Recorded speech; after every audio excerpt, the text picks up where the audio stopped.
नमस्कार प्रेक्षक हो, इंद्रधनुष्यच्या नव्या भागात आपलं हार्दिक स्वागत. आज आपल्या भेटीला अतिशय अनोखं व्यक्तिमत्व येते. 55 वर्षापूर्वी पुण्यातून पदव्युत्तर वैद्यकीय शिक्षण घेतल्यानंतर ग्रामीण भागामध्ये जाऊन सामाजिक काम करायचं या हेतूने लातूरची निवड केली आणि गेल्या 55 वर्षात ते लातूरकर बनून गेले. रासव संघाच्या विचारसरणीतून अनेक संघटनांमध्ये त्यांनी योगदान दिलंच, पण रुग्णसेवेच्या माध्यमातून 55-56 वर्षापूर्वी लावलेलं रोपटं आज त्याचं महावृक्ष झालेलं आहे. विवेकानंद रुग्णालय हे त्याचं नाव आहे. केवळ रुग्णसेवा इतकाच कामात मर्यादित न राहता जेवढ्या काही चांगल्या विचाराच्या संघटना आहेत अशा सर्व संघटनांमध्ये आपलं योगदान कसं देता येईल, मग तो शिक्षणाचा असेल, वेगवेगळ्या संघटनांमध्ये त्यांनी स्वतःला जवळपास झोकून दिलं आणि लोकांना सामाजिक कामाला प्रवृत्त केलं. अतिशय शिस्तप्रिय, वक्तशीर, तरी प्रेमळ, उत्तम वक्ते, उत्तम लेखक अशी त्यांची ओळख आहे आणि ते आता लातूरचे काका बनलेले आहेत. अशा डॉक्टर अशोकराव कुकडे यांच्याशी आपण संवाद साधणार आहोत. नमस्कार काका. नमस्कार. मी आता मगाशी म्हणालो तसं की एक 55-56 वर्षापूर्वी तुम्ही शिक्षण पूर्ण केल्यानंतर लातूरला आलात, तेव्हा लातूरला येण्याचा निर्णय हा तुमचा व्यक्तिगत होता की तुमच्या कुटुंबाचा होता? हा तशा अर्थाने कुटुंबाचा होता, पण माझी कुटुंबाची व्याख्या पारिवारिक कुटुंबापेक्षा आणखीन मोठी.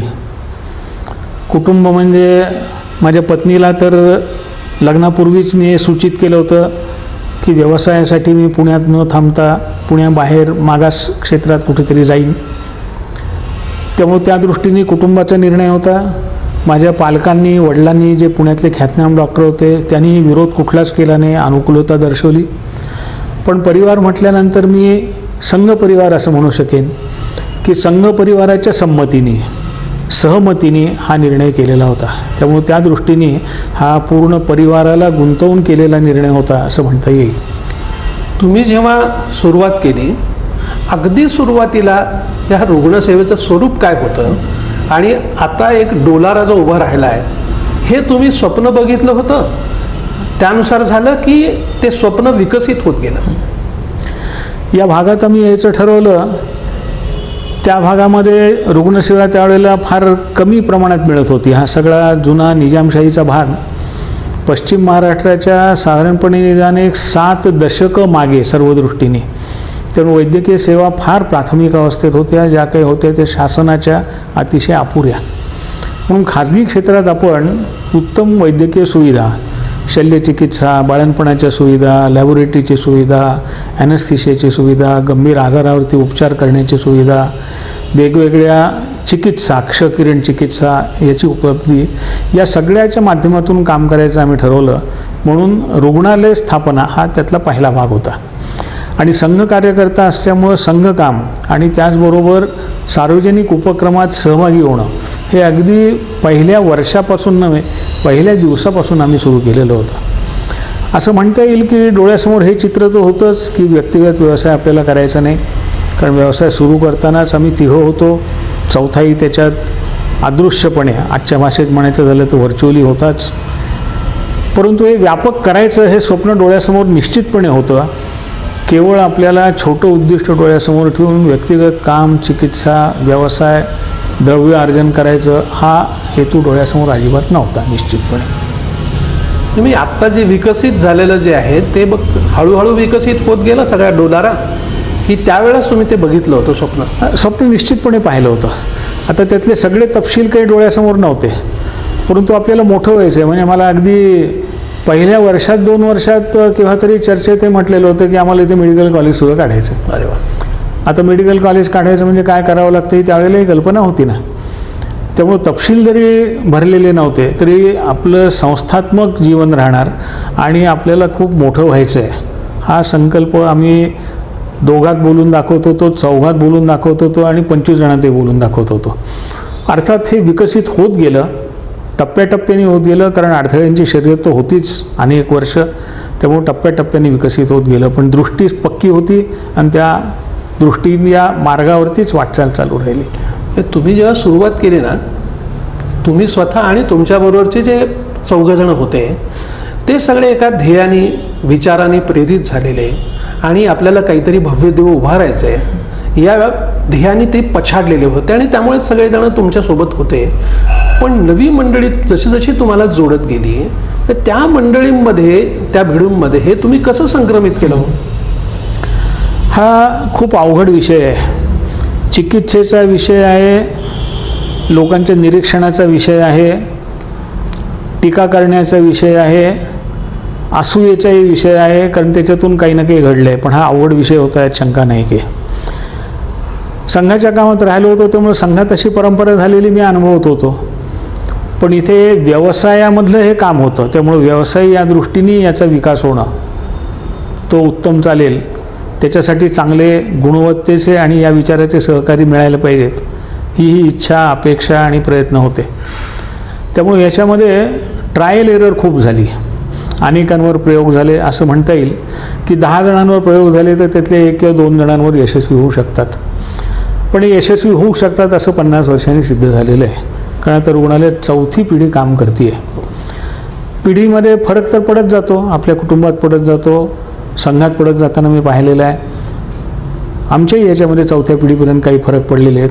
पण मला सांगायला आनंद आणि अभिमान वाटतो की मूलभूत संकल्पनांची तडजोड न करता, काळानुरूप आवश्यक ते बदल करत, व्यवसायाच्या दृष्टीने आवश्यक त्या सगळ्या गोष्टी उपलब्ध करत आम्ही आत्तापर्यंत काम करू शकलो आहे. आता तर माझा विश्वास हा दृढ झालेला आहे, कारण वरचेवर एकटं विवेकानंद रुग्णालयात या क्षेत्रात काम करणारं पथदर्शी काम असं न होता त्याच्यापासून विचार घेऊन, कार्यपद्धती घेऊन देशभरात निदान 30-40 युनिट्स उभी राहिलेली आहेत.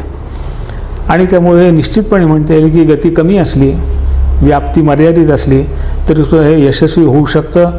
मला विश्वास वाटतो की भविष्य काळात ते आणखीन व्यापक होऊ शकेल.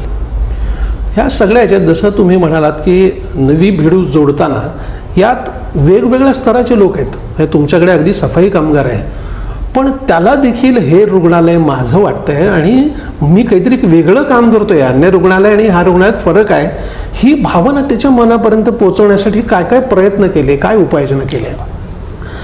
हे संघटनाशास्त्राचं योग्य त्या प्रकारे अवलंबन करणे आणि तो संस्कार संघातला आहे. संघामध्ये अत्युच्च अधिकारी आणि सामान्य स्वयंसेवक याच्यात कमीत कमी अंतर असतं. फार सहजगत्य संवाद होऊ शकतो. आपल्या व्यवसायात किंवा जो काही उद्योग आपण सुरू केलेला आहे त्याच्यातही या पद्धतीने व्यवहार करण्याची योजना जर केली तर निश्चितपणे आपल्या वागण्या बोलण्याचा प्रभाव हा खालच्या लोकांवरती चांगला होऊ शकतो. हे आपोआप होतं असं नाही, याच्यासाठी प्रयत्न करावे लागतात. रोजचे आपले व्यवहार तसे असावे, ते जसं असेल तसे सगळ्यांच्या बरोबर अनौपचारिक संबंध ठेवणं, त्यांच्या सुखदुःखात सहभागी होणं, त्यांचं जीवनमान सुधारेल, उत्तम होईल यासाठी प्रयत्न करणं आणि माणसाला भौतिक गरजा ज्या लागतात त्या पुरे करण्याचा प्रयत्न करायचा. यातले एक उदाहरण मी सांगतो की 50 वर्षापूर्वी आम्ही काम सुरू केलं त्यावेळेला किमान वेतन कायदा लागू नव्हता. आपल्या विवेकानंद रुग्णालयात किमान वेतन कायदा आम्ही फार पूर्वी लागू केला, किंबहुना किमान वेतन कायद्याच्याही फार पुढे जाऊन अधिकाधिक मिळवणारा आणि कमीत कमी मिळवणाऱ्या संस्थेतल्या आहेत कमीत कमी फरक राहील अशी योजना आम्ही दशकानुदशकं करू शकलो. वा. त्यामुळे ते त्याचं दर्शन होतं कर्मचाऱ्यांना समजणारं. आणि त्याचबरोबर एका बाजूला अनुशासन, ते स्वतःच्या व्यवहारातून दाखवणं, आणि दुसऱ्या बाजूला माणुसकी, आत्मीयता, त्याचबरोबर गुणवत्ता वाढवण्यासाठीचे प्रत्यक्ष प्रयत्न, या माध्यमातून हळूहळू कर्मचाऱ्यांच्यामध्ये हे रुजत गेलं. आता तर हे कर्मचाऱ्यांच्यामध्ये स्थिरपणे रुजावं याच्यासाठी पद्धतशीररित्या व्यापक आणि सामूहिक प्रयत्नाची आम्ही यंत्रणा, व्यवस्थाच उभी केलेली आहे. त्यामुळे ते स्थिरपणे चालू राहील आणि कर्मचाऱ्यांमध्ये याचं नेतृत्व करणारी माणसे उभी राहिली आहेत, हे मी आनंदाने आणि अभिमानाने सांगू इच्छितो. काका, एकीकडे विवेकानंद रुग्णालय तुम्ही उभं करत असताना दुसरीकडे तुम्ही ज्या विचाराने लातूरला आला होतात त्या संघाच्या सर्व प्रकारच्या जबाबदाऱ्या घेत अगदी क्षेत्रीय संघचालकापर्यंत तुम्ही जबाबदारी घेऊन काम केलं, त्यासाठी वेगवेगळ्या प्रांतात प्रवास केला, त्यासाठी भरपूर वेळ दिलात. ह्या दोन्हीचं वेळापत्रक आणि घर सगळं हे कसं जमवलं? हे प्रशिक्षण काही प्रमाणात संघात मिळालं, काही प्रमाणात अन्य काही आमचे जे मार्गदर्शक होते त्यांच्याकडून मिळालं. हा दुसरा उल्लेख करायचा झाला तर संघ माध्यमातूनच परिचय झाला, पण ज्यांनी नंतर पुढे संघ कामापेक्षा वेगळं पूर्णपणे स्वतंत्र सामाजिक फार मोठं काम उभं केलं ते डॉक्टर आप्पासाहेब पेंडसे यांचं मार्गदर्शनही याच्यामध्ये खूप उपयोग ज्ञानप्रबोधिनीचे. त्याचं कारण असं की ते तर स्वतः संघाचे प्रचारकच होते, परंतु त्यांनी शिक्षण क्षेत्रात निवडून माणसाची गुणवत्ता ही व्यापक कशी होईल आणि एकाच वेळेला अनेक कामं करण्यासाठी व्यक्तिमत्त्वाचा विकास कसा करता येईल या दृष्टीने वेगळे प्रयास केले. किंबहुना त्यांचा लीडरशिप डेव्हलपमेंट हा अभ्यासाचा, कर्तृत्वाचा आणि संस्था निर्मितीचा विषय होता. आमचा अतिशय घनिष्ठ संबंध होता आणि त्यामुळं त्यांच्या संवादातून आणि संघातले काही ज्येष्ठ कार्यकर्त्यांच्या संवादातून याचं एक प्रशिक्षण आपोआप मिळत गेलं होतं की वेळेचा अधिकाधिक चांगला उपयोग केला पाहिजे. वेळ वाया घालवायला आपल्याला कुठल्याही तऱ्हेची परवानगी नाही किंवा आपली रचना तशी असता कामा नये. आपल्या क्षमता वाढत राहिल्या पाहिजेत. गोष्टी करत असताना केंद्रीकरण करण्याची क्षमता राहिली पाहिजे आणि यासाठी मी संघातल्या, परिवारातल्या अनेकांशी चर्चा करत असे. अशा अनेकांच्याकडून हे मार्गदर्शन मला प्राप्त होत गेलं आणि त्या पद्धतीने जीवनाची घडी ही बसू शकली. अर्थात परिवाराने त्या दृष्टीने अतिशय योग्य पद्धतीने साथ दिली. परिवाराच्या अपेक्षा त्याही किमान राहिल्या, ज्या होत्या त्या पुऱ्या करण्याचे मी प्रामाणिकपणे प्रयत्न करत होतो हे त्यांनाही जाणवत होतं आणि त्यामुळं परिवारातले सगळेजण या विचारात आणि व्यवहारात गुंतलेले असल्यामुळं अडचणी आल्याच नाहीत असं नाही, पण त्या अडचणीवरती मात करता आली. प्रश्न उभे राहिले नाहीत असं नाही, पण प्रश्नांचं निराकरण करता आलं आणि वरचेवर हे अधिक चांगल्या पद्धतीने होत गेलं आणि म्हणून अनेक क्षेत्रामध्ये काम करता आलं. याच्यात आणखीन एका नामाचा मी वेगळा उल्लेख करेल. त्यांचा माझा संबंधही संघ माध्यमातूनच आला, पण त्यांचं जीवन बाहेरच्या जगातल्या लोकांना, राजकीय क्षेत्रातलं माहिती आहे. स्वर्गीय रामभाऊ म्हाळगी की जे संघाचे प्रचारक होते, उत्तम वकील होते आणि राजनीतीतही आदर्श निर्माण केला. त्यांच्याबरोबर माझा खूप संवाद होत असे आणि त्या संवादाच्या माध्यमातून अनेक वेळेला त्यांनी फार चांगल्या पद्धतीने हा विषय समजावून सांगितलेला होता की काय पद्धतीने आपण वेळेची रचना, परिश्रमाची योजना आणि संपर्काची आपली स्वतःची स्थिती ठेवू, त्यानुसार याच्यातून उत्तम काम करता येतं हे त्यांनी मला अनेक वेळेला आणि मी त्यांच्या आयुष्यात पाहत होतो. संघातही इतर अनेक असे मी अनुभवत होतो आणि त्यामुळं त्याच्यात माध्यमातून हे मला करता आलं असं मला वाटतं.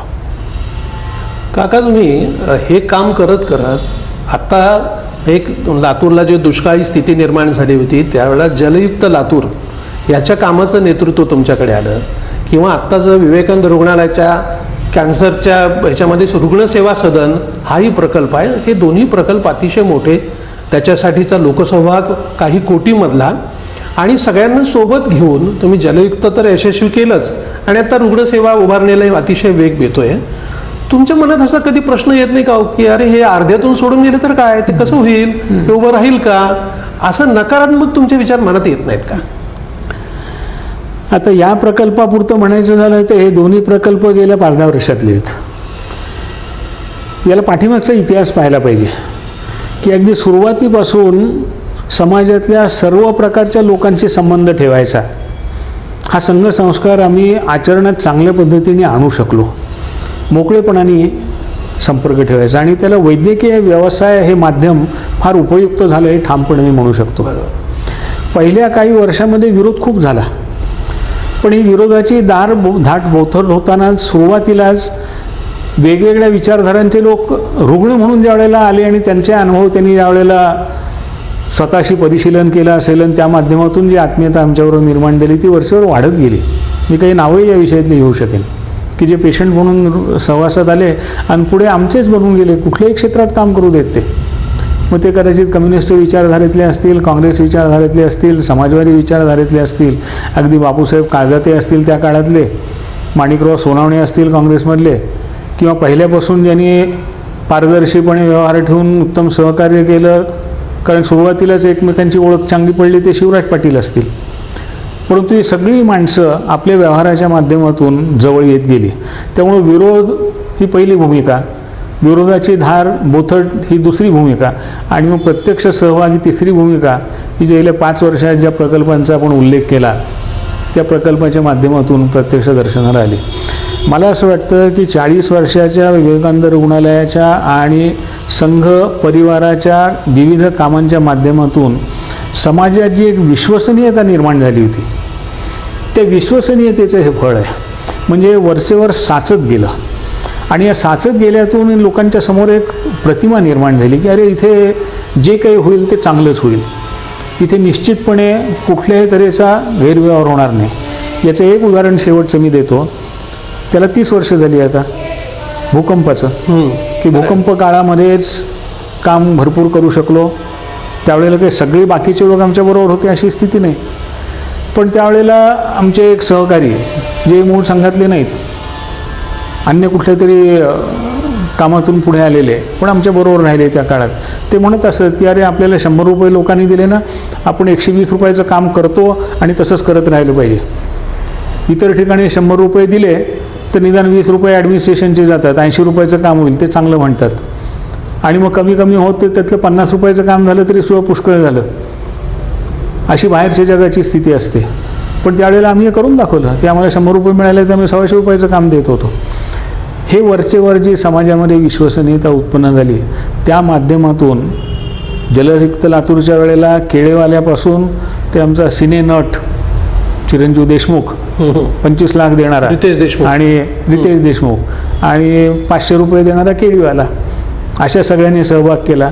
आणि आता तर मी रुग्णसेवा सदनाच्या बाबतीत अनुभवतो की मागायला न जाता लोक घरी आणून पैसे देतात. वा.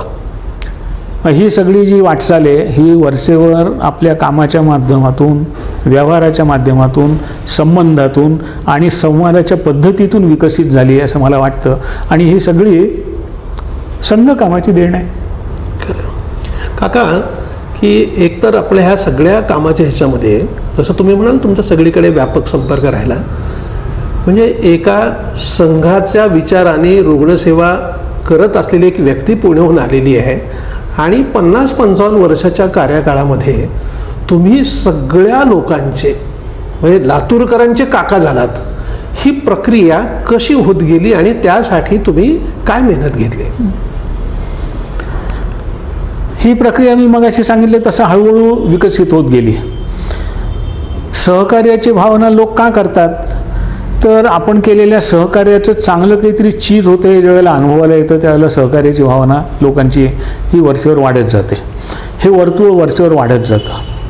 योगायोगाने या ठिकाणी संघ परिवाराची बँक आली, संघ परिवाराची शिक्षण संस्था आली, संघ परिवाराच्या माध्यमातून आपत्तीतली कामं उभी राहिली. आणि या प्रत्येक ह्याच्यातून संघाचे प्रमुख कार्यकर्ते यांची विश्वसनीयता वाढत गेली, आणि त्यामुळं आपुलकी आपोआप वाढत गेली. जसं मी भूकंपाचं उदाहरण दिलं, होय. त्यानंतरच्या काळातही वेगवेगळ्या निमित्ताने जसे आम्ही एकत्र येत गेलो, म्हणजे सामाजिक काम कुठलंही उभं राहिलं तर आपण त्याच्यामध्ये असलं पाहिजे, हा आमचा पहिल्यापासून आग्रह होता. हे त्याच्यात असलं पाहिजे, निरपेक्ष असलं पाहिजे, व्यक्तिगत हितसंबंध नाहीत. इथं कुणालाही निवडणुकीचं तिकीट नको, इथं कुणालाही पुढारी पण नको.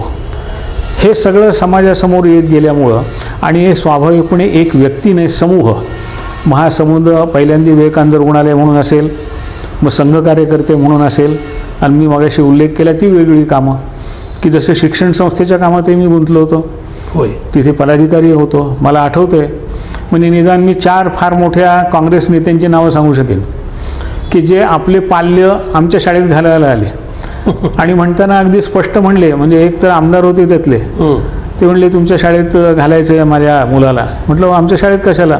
नाही म्हणले आमच्यासारखा तो बिघडायला नको म्हणून तुमच्या शाळेत घालायचं आहे. आणि त्यांनी आपल्या शाळेत घातला. त्यामुळे शिक्षण संस्थेचाही त्या दृष्टीने लाभ झाला, कारण आपण काय करतो ह्याचं दर्शन तिथे होत होतं. तिथे चालणारे उपक्रम, त्याच्यातून बाहेर पडणारे विद्यार्थी, त्याच्यावरती होणारे संस्कार, त्याचं सामाजिक आणि प्रत्यक्ष अभ्यासातलं योगदान हे सगळं पाहत असल्यामुळं असा व्यापक एक जो इम्पॅक्ट प्रभाव समाजावरती पडला, त्याच्यातून हे सार्वजनिक नेतृत्व माझ्याकडे आलं. हे नेतृत्व मी ठामपणे समजतो की व्यक्ती एक प्रतीक असतं, पण त्याच्या पाठीमागे असणारी विचारधारा आणि व्यापक संघटन याच्या आधाराखेरीज व्यक्ती हे सुद्धा रूपक होऊ शकत नाही. आणि मला असं वाटतं की नेतृत्व म्हणून योगायोगाने ते माझ्याकडे आलं, कुठल्याही कारणाने असेल, आणि म्हणून नावाच्या दृष्टीने माझं नाव जास्ती घेतलं गेलं. परंतु निश्चितपणे हा सगळ्यांच्या सामूहिक प्रयत्नांचा संघटित केलेलं व्यापक काम त्याचा परिणाम प्रभाव आहे असं ठामपणे म्हणता येईल. म्हणजे मला थोडं आठवतं की आपण लातूरमध्ये समजा वेगवेगळ्या विचाराची लोक आहेत, वेगवेगळ्या संघटना आहेत, तरुणांच्या संघटना आहेत, मग विधायक काम करणारे आहेत. तुम्ही अशी यादी काढून त्या सगळ्या प्रमुखांना तुम्ही भेटला होतात. हे जे त्याचा काय परिणाम झाला होता, कसं वाटलं त्या मुलांना की ज्यांना म्हणजे अगदी मिसळून फुटलेला मुलगा आहे आणि कुकडे काकांकडून निरोप येतो मला तुला भेटायचं आहे, तर तो प्रतिसाद कसा होता आणि त्यामुळं काय झालं इंटरॅक्शनमधनं? एक निश्चितपणे म्हणता येईल की हार्दिक संवाद करण्याची क्षमता पाहिजे. आपण ज्या व्यक्तीबरोबर बोलतोय त्याच्या पातळीवर म्हणजे त्याच्या वयाच्या पातळीवर, त्याच्या वैचारिक पातळीवर, त्याच्या सांस्कृतिक पातळीवर, त्याच्या सामाजिक पातळीवरती जाऊन बोलता आलं पाहिजे. मी कालचं उदाहरण तुम्हाला सांगतो. काल मला एक दलित समाजात जाऊन खूप मोठ्या पदावरती पोचलेला व्यक्ती भेटायला आला होता. अच्छा. अन्य काही कामासाठी आला, अर्धा पाऊण तास गप्पा गोष्टी झाल्या. 40 वर्षापूर्वी त्याच्या घरी झालेली पहिली भेट त्यांनी मला काल वर्णन करून सांगितली, जी माझ्या स्मरणात नव्हती. तो म्हणला की माझ्या पत्र्याच्या खोलीच्या एक खोलीच्या घरात तुम्ही भेटायला आला होतात आणि माझ्या आईबरोबर तुमच्या ज्या गप्पा झाल्या त्या मला आठवतात, त्या त्यांनी बोलून दाखवल्या काल. आज तो उत्तम स्वतःच्या बांधलेलं 2 मजली घरात आहे, द्विपदवीधर आहे, वा, भरपूर पैसा मिळवतोय, मागासलेल्या समाजातून आलेला आहे. तर ही हार्दिकता जी असते की त्या पातळीवरती उतरायचं, आणि याच्यात या व्यक्तीचं हितसंबंध काही नाही हे त्याला माहिती असतं. म्हणजे नुसतं माहिती असतं नाही, हे त्याला समजतं, उमगतं. इंग्रजी शब्द वापरायचं झालं तर रिअलायझेशन होतं. त्यामुळे माणसं जोडली जातात आणि मग आपोआप येतात. माझा तर अनुभव असा आहे, व्यक्तिगत समस्या घेऊन किती लोक येतात, होय, कौटुंबिक समस्या घेऊन किती लोक येतात. त्याचं कारण असं की त्यांना विश्वास वाटतो की आपलं ऐकून घेतलं जाईल आणि त्याचबरोबर आपल्याला योग्य त्या प्रकारचा सल्ला मिळण्याची शक्यता आहे, योग्य त्या प्रकारचं याच्यातून मार्गदर्शन मिळण्याची शक्यता आहे. तर हे एक संघाने शिकवलेलं आहे. म्हणजे आत्ताच साप्ताहिक विवेकनी डॉक्टर हेडगेवारांच्या स्मरणार्थ एक विशेष अंक काढला. अच्छा. त्याच्यात डॉक्टरांच्या जीवनातले अनेक पैलू उजागर करून दाखवलेले आहेत आणि फार तपशीलवार उदाहरणं. आता मी तर त्यात खूप गुंतलो आहे, नागपूरला वारंवार जात असतो, तिथली माणसं सांगत असतात की डॉक्टर हेडगेवारांचे संबंध अतिशय व्यापक होते. गुरुजींचंही तसंच होतं, फार व्यापक संबंध होते, विचारधारेच्या पलीकडे. अनेक काँग्रेसचे मोठे मोठे नेते त्यांचे अत्यंत घनिष्ठ मित्र होते. त्यामुळं स्वाभाविक रीतीने ह्याच्यात कृत्रिमता काही नाही आणि याच्यामध्ये अस्वाभाविकही काही नाही. कारण संघाने हे शिकवलं की सगळा समाज आपला आहे आणि तो आपला हा शब्दासाठी, व्याख्येसाठी, व्याकरणासाठी, अलंकारिक बोलण्यासाठी नसून व्यवहाराच्या दृष्टीने. आणि तसा आपला जो व्यवहार ठेवला तर निश्चितपणे माणसं येऊन आपल्याला आपलेपणाने वागवू शकतात आणि जसं त्यांच्या समस्यांसाठी आपल्याला काही ना काही करता येतं तसं आपलेही प्रश्न जे आपले व्यक्तिगत नसतात बहुधा, कारण आपल्यापुढे व्यक्तिगत प्रश्न तसे नसतातच, पण जसं या रुग्णसेवा सदनच्या बाबतीत म्हणता येईल की आपल्या कॅन्सर सेंटरला लागून असलेली 2.5 एकर जागा MIDCची आम्हाला कशी मिळाली, त्या माणसाने का दिली? अवघड होतं काम फार. बरोबर. कुठल्याही तऱ्हेचा मार्ग वेकडा वाकडा न वापरता त्या गृहस्थांनी ते काम केलं. तिथे असलेलं आरक्षण उठवून ते दुसरीकडे नेलं, वरच्या अधिकाऱ्यांची परवानगी मिळवली, उत्तम रीतीने व्यवहार करून ते सगळ्या व्यवहाराची पूर्तता करून जागा आपल्या ताब्यात 1 वर्ष गेलं. ज्यावेळेला हे काम पुरं झालं त्यावेळेला ते सदगृहस्थांनी काय उद्गार काढावेत. तो शासकीय कर्मचारी आहे, तो म्हणला माझ्या हातून काही चांगलं काम व्हायचं होतं म्हणून मी हे काम केलं. आता माझा त्यांचा व्यक्तिगत परिचय काही नव्हता. बरोबर. पण ही ज्याला म्हणतात की प्रतिमा विकसित होणं, इमेज बिल्डिंग. खरं आहे. आणि ही इमेज बिल्डिंग योग्य त्या प्रकारच्या कामातूनच होत असते. आणि ही माझी एकट्याची स्थिती नाही आहे. संघकामात मी अनुभवतो ठिकठिकाणी अशी माणसं आहेत अगदी वेगवेगळ्या स्थानावरती. काका, की आता तुम्हाला ह्या सगळ्या कार्यकाळामध्ये अनेक पुरस्कार, वेगवेगळ्या संस्थांनी पुरस्कार दिले. मग तुम्ही अगदी सर्वोच्च पुरस्कार पद्मविभूषण पुरस्कार मिळाला. तेव्हा तर काय लातूरकरांनी दिवाळीच साजरी केली. मग तुमचा टाऊन हॉलच्या मैदानावरती सत्कार केला. तुम्ही मध्यंतरी एक पुस्तक लिहिलं की विवेकानंद रुग्णालयाच्या वाटचालीचं, त्याचं नावही देखील कथा एका ध्येय साधकाची, मात्र ती व्यक्तीची नाही तर संस्थेची, अशा फॉर्ममध्ये लिहिलं. हे इतकं म्हणजे आलेली कुठली गोष्ट आपल्या अंगाला लावून घ्यायची नाही, किंवा हे जे आहे ना, मग आता मी मोठा झालो, काय छोट्या मोठ्या विषयात लोक एकदम फुगून जातात. इतकं अलिप्तपणा आणि एवढं सामूहिकपणा हे कसं तुमच्या अंगात आलं हो? हेच तुम्ही बोलताना म्हणता ते संघाचे देणं, पण त्यात तुमचं व्यक्तिगत किती आहे त्याच्यात माहिती नाही. असं पृथक्करण करणं मोठं अवघड आहे की हे टक्केवारी मूळची आहे का, हे टक्केवारी तिकडून आलेली आहे. कुटुंबाचा एकही त्यात भाग असू शकेल. माझ्या आईवडिलांची मानसिकता तीच होती. कुटुंबातलं म्हणायचं झालं तर एवढं असं की माझ्या पत्नीची भूमिका तीच होती. बरोबर. त्यांच्या आईवडिलांची भूमिका तीच होती. त्यांनी कधी आम्हाला याला विरोध केला नाही.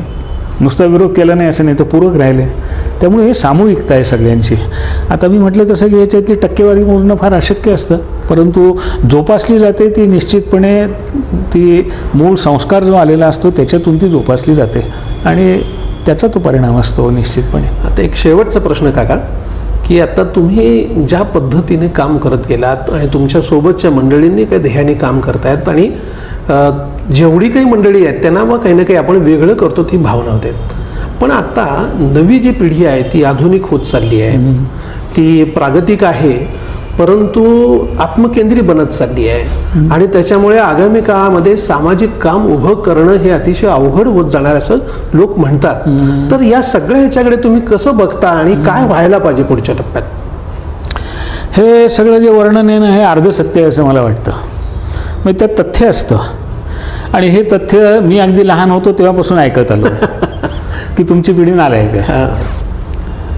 त्यामुळं प्रत्येक जुन्या पिढीला काही ना काही प्रमाणात नव्या पिढीविषयी हा विश्वास वाटत असतो की नालायक आहे. पण प्रत्येक नवीन पिढीमध्ये सुद्धा चांगल्याचं बीज असतं. आता ते बीज फुलवण्याचं काम जुन्या पिढीचं असतं. त्यामुळे शेवटी नवीन पिढी तितकी लायक निघाली नाही आहे तर ते जुन्या पिढीचं दायित्व आहे. आपण काय पेरतो, त्याला कुठलं खत पाणी घालतो, त्याचं पोषण कसं करतो याच्यावर अवलंबून असतं. मला हा विश्वास वाटतो की निश्चितपणे नव्या पिढीमध्ये सुद्धा या सगळ्याची क्षमता, पोटेन्शियल आहे की जे मी संघकामात अनुभवतो, बाकीच्याही सगळ्या ठिकाणी अनुभवत असतो. एक ठेवावं लागतं निश्चितपणे की कालानुरूप बदल करावेच लागतात. कालानुरूप, जसं अगदी छोटं उदाहरण की संघकामातही बाह्य बदल काय झाला, हाफ पॅन्टची फुल पॅन्ट झाली.